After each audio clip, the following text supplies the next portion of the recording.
সততেই মিছা কথা কৈ ধৰাত পৰা অসমৰ মাননীয় মুখ্যমন্ত্ৰী হিমন্ত বিশ্ব শৰ্মা ডাঙৰীয়াই অসমৰ নিবনুৱা শিক্ষিত যুৱক যুৱতীসকলৰ নিযুক্তিৰ ক্ষেত্ৰতো মিছা কথা মাতিছে আৰু খুব দায়িত্ব সহকাৰে আমি এই কথাটো ক'বলৈ ওলাইছোঁ যে যিটো পৰিসংখ্যা দাঙি ধৰা হৈছে যে 1,45,000 নিযুক্তি হোৰ্ডিংছবোৰ ডাঙৰ ডাঙৰকৈ লগোৱা হৈছে, এই সংখ্যাটো একেবাৰে মিছা ভুৱা বিভ্ৰান্তিকৰ মিছলিডিং হয়। আৰু যদি বিভ্ৰান্তিকৰ নহয়, যদি এই 1,45,000 সংখ্যাটো মিছা নহয়, তেনেহ'লে আমি মাননীয় মুখ্যমন্ত্ৰী হিমন্ত বিশ্ব শৰ্মা ডাঙৰীয়াক প্ৰত্যাহ্বান জনাইছোঁ, তেখেতে শ্বেতপত্ৰ প্ৰকাশ কৰক, তেখেতে ৱেবছাইটত দি কথাটো ৰাজহুৱা কৰক যে প্ৰতিটো বিভাগৰ বিপক্ষে কিমানগৰাকীকে প্ৰকৃতাৰ্থত আমাৰ যুৱক যুৱতীয়ে যোগদান কৰিলে সেই কথাটো ফাইনেল মেৰিট লিষ্ট প্ৰকাশ কৰিবলৈ আমি মাননীয় মুখ্যমন্ত্ৰী হিমন্ত বিশ্ব শৰ্মা ডাঙৰীয়াক প্ৰত্যাহ্বান জনাইছোঁ।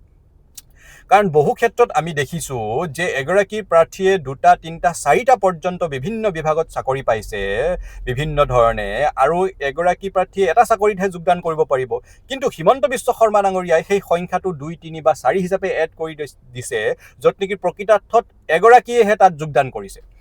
যদি এই কথাটো মিছা নহয়, যদি সঁচাকৈ 1,45,000 পৰিসংখ্যাটো শুদ্ধ হয়, সঠিক হয়, মিছলিডিং নহয়, বিভ্ৰান্তিকৰ নহয়, তেনেহ'লে আমি প্ৰত্যাহ্বান জনাইছোঁ আকৌ যে ফাইনেল মেৰিট লিষ্ট প্ৰকাশ কৰক, প্ৰতিটো ডিপাৰ্টমেণ্টৰ এগেইনষ্টত কিমানগৰাকীয়ে চেলাৰী পাই আছে বা কিমানগৰাকীৰ প্ৰকৃত নিযুক্তি হৈছে সেই কথাটো ৰাজহুৱাকৈ এটা ৱেবছাইটত প্ৰকাশ কৰি ৰাজহুৱা কৰিবলৈ আমি প্ৰত্যাহ্বান জনাইছোঁ। এনেও ইনফ্লেটেড নাম্বাৰ যোগান ধৰাত মাননীয় মুখ্যমন্ত্ৰী হিমন্ত বিশ্ব শৰ্মা ডাঙৰীয়া সিদ্ধহস্ত। কাৰণ কেইদিনমান আগতে ভাৰত চৰকাৰৰ, য'ত নেকি বিজেপিৰে চৰকাৰ, সেই চৰকাৰৰে কেগে আহি উদঙাই থৈ গৈছে অসমৰ অৱস্থাটো, ইনফ্লেটেড বাজেটৰ কথা কৈ গৈছে। গতিকে ইনফ্লেটেড নাম্বাৰ যোগান ধৰাত এনেও মাননীয় মুখ্যমন্ত্ৰী ডাঙৰীয়া সিদ্ধহস্ত। আৰু এটা কথা আমাৰ মুখ্যমন্ত্ৰী ডাঙৰীয়াই কৈ থকা আমি দেখোঁ যে আগৰ মুখ্যমন্ত্ৰীসকলৰ কাৰ্যকালত বোলে ইমান লাৰ্জ স্কেলত কেতিয়াও নিযুক্তি হোৱা নাছিলে।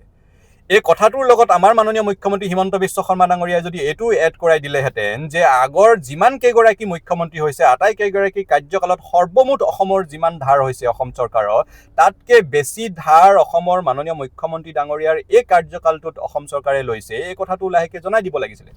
কাৰণ এই ধাৰসমূহ অসমৰ ৰাইজৰ মূৰৰ ওপৰত দিয়া হৈছে আৰু অসমৰ ৰাইজৰ কৰ কাটলৰ টকাৰে এই ধাৰসমূহ মাৰিব লাগিব। এই ধাৰসমূহতো হিমন্ত বিশ্ব শৰ্মা ডাঙৰীয়াৰ ঘৰৰ পৰা নামাৰে, তেখেতে ধাৰটো লৈছেহে। এটা কথা ঠিক, এই ধাৰসমূহ লৈ যিবোৰ কাম কৰা হৈছে তাৰে যিবোৰ দুৰ্নীতি হৈছে, সেই দুৰ্নীতিৰ এটা অংশ কমিশ্যন হিচাপে তেখেতৰ পৰিয়াললৈ গৈছে। পৰিয়ালৰ যিটো সমান্তৰাল অৰ্থনীতি গঢ়ি তেখেতে তুলিছে, পেৰেলেল ইকনমি, তাত তেখেতৰ পৰিয়াললৈ এটা কলা ধন হিচাপে বগা কৰিবলৈ এটা অংশ নিশ্চয় যায়। কিন্তু ধাৰ মাৰাৰ সময়ততো অসমৰ ৰাইজেই মাৰিব লাগিব। মূল্য বৃদ্ধি হ'ব, অসমৰ ৰাইজৰ কৰ কাটলৰ পইচাৰে সেই ধাৰ মাৰিব লাগিব। গতিকে এই কথাটো লাহেকৈ হিমন্ত বিশ্ব শৰ্মাই যোগ কৰি দিলে ভাল পাওঁ। বাৰু আমি বেলেগ বিষয়লৈ আজি নাযাওঁ, কিন্তু আমি এটা কথাই অনুৰোধ জনাব বিচাৰোঁ, আহ্বান জনাব বিচাৰোঁ যে নিযুক্তিৰ ক্ষেত্ৰত কমচে কম মিছা মাতিব নালাগে। নিযুক্তি দিয়াটো ভাল কথা বুলি আমি আকৌ কওঁ, কিন্তু ইনফ্লেটেড নাম্বাৰ, মিছা নাম্বাৰ, অসমৰ মিছা সংখ্যা, মিছা পৰিসংখ্যা অসমৰ ৰাইজৰ ওচৰত দাঙি ধৰিব নালাগে।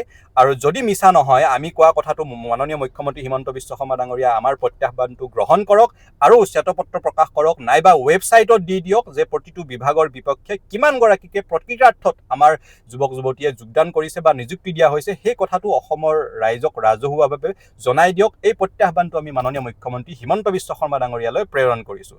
ধন্যবাদ। জয় অসম।